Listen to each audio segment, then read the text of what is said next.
Hey, this is Suzanne. It's early November. The center hive that I have been trying to save, I lost the battle. It's dead.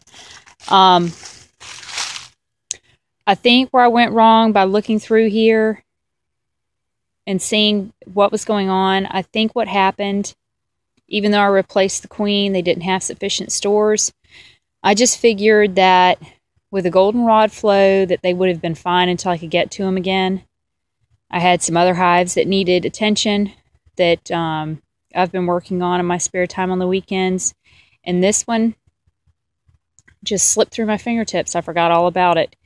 And I noticed last weekend I didn't see any activity at the entrance, but I didn't have time to do a check. So I came out here today and took the hive apart, and this is what I found. These are wax moth cocoons. You usually won't see this kind of thing unless your hive is already dead.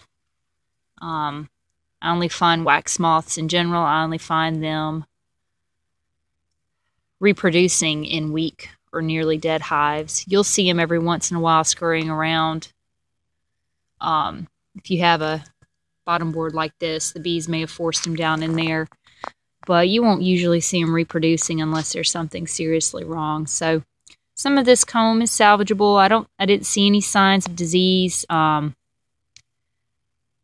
did notice a glaring lack of stores. So to me, that means they starved to death.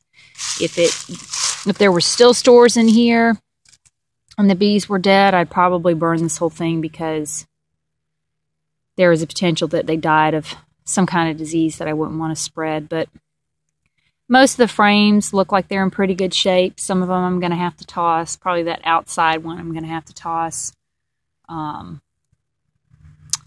So that's what I'm going to do now. I'm going to clean this up.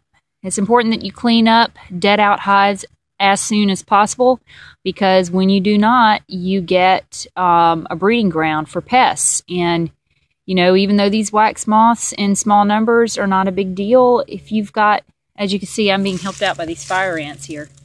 I'd have a lot more wax moths in here if the fire ants wouldn't have moved in and started consuming the pupa, the unhatched pupa and larvae.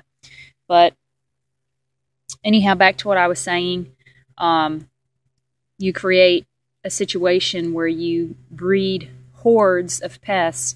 They can overwhelm a hive in the late fall or winter when it's a little more dormant. So you just want to make sure that if you have a hive that's dead, you clean it up. You completely clean it up as soon as you can.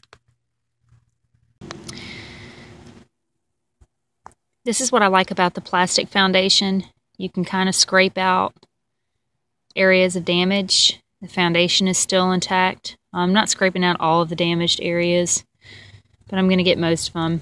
I'm going to get my hive tool and get those cocoons right there. There's one, and there's one. Dig those out. I'll clean up each frame. I'm going to put it in this trash bag, and then I'm going to put it in the chest freezer.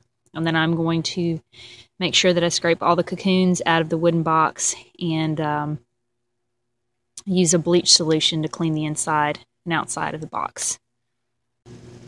This little guy that looks like a caterpillar is a wax moth larva.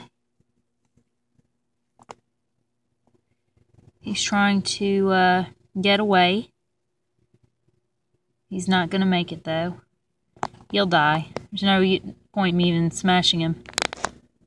Just for reference of how his size, here's my fingernail. Got it zoomed way in.